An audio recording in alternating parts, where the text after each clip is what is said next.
So we got our Western Conference Finals. It's the Oklahoma City Thunder and the Golden State Warriors. And I'll admit I'm at least a little surprised that Oklahoma City's here. I thought the Spurs were going to beat them in 7, so I mean, I'm not shocked that they're here, but I am a little surprised. And I think Oklahoma City did a couple things in the Spurs series that I just didn't think were going to happen. I mean, for one, Dion Waiters was a legitimately good role player. I mean, the guy averaged like 8 points and shot well from the field as well as from 3. And of course, he scored 17 points in Game 4. So, first question will be is if Dion can still be the 5th man for the Thunder against Golden State.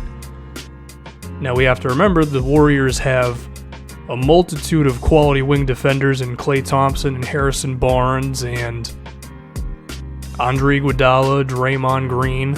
But at the same time, Steph Curry is probably going to end up on the shooting guard for Oklahoma City because Klay Thompson's going to be on Westbrook. I mean, Curry's a good defender, but he's definitely vulnerable. I mean, if you're going to pick one perimeter defender to have on you on that team in the starting lineup, it's going to be Curry, so maybe Dion can still be okay. But also, another interesting thing with the Thunder against the Spurs was the Enes Kanter, Steven Adams big lineup.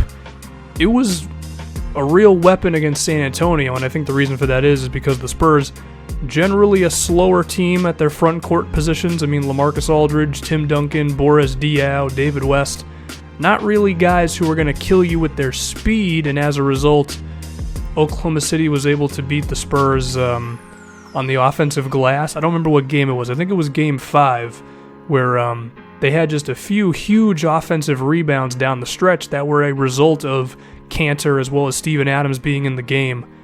I don't know if that lineup can work against Golden State because I think Golden State will do a better job of exploiting Enes Kanter. I don't think the Spurs did the best job of putting him in the pick and roll.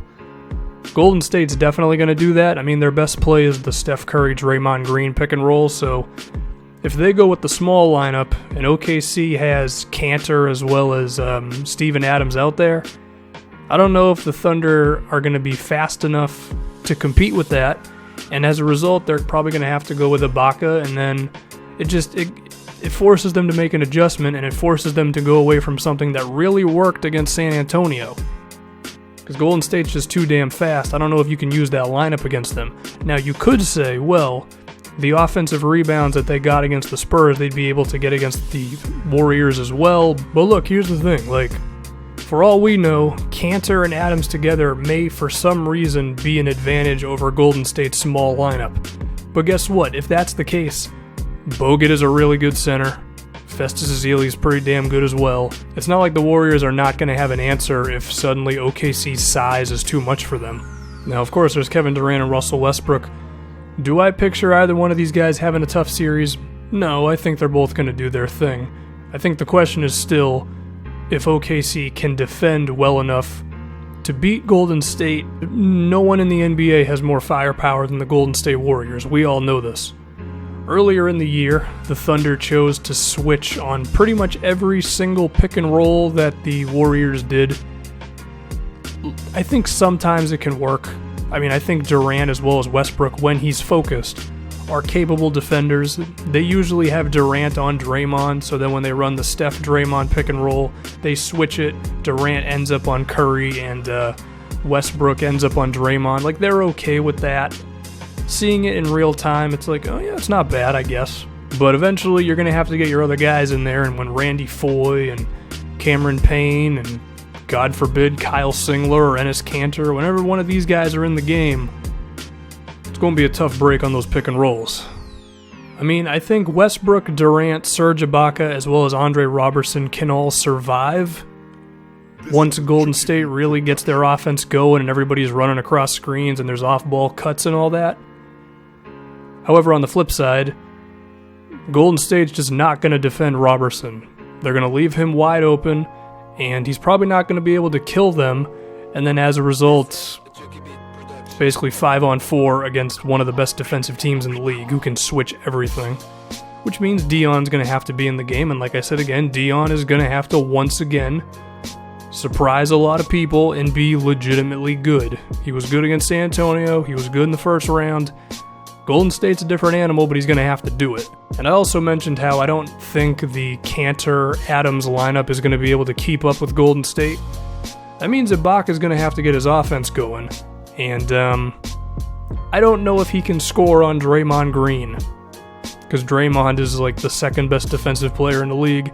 And Ibaka, he's a good offensive player, don't get me wrong, but that's just tough. Like, it's tough to score on Draymond no matter what position you play. So this is going to be tough for OKC.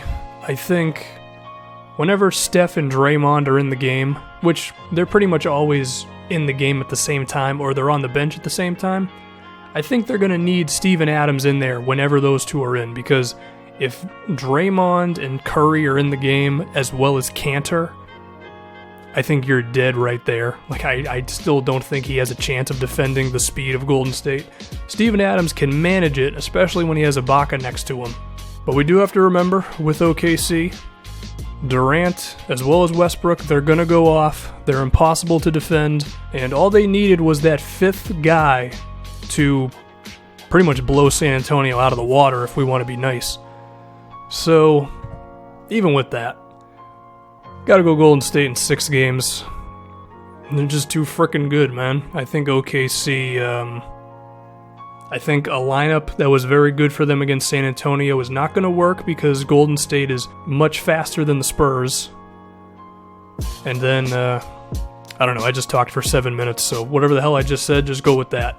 Anyway, I look forward to OKC winning this series because whenever I pick against them, they seem to win.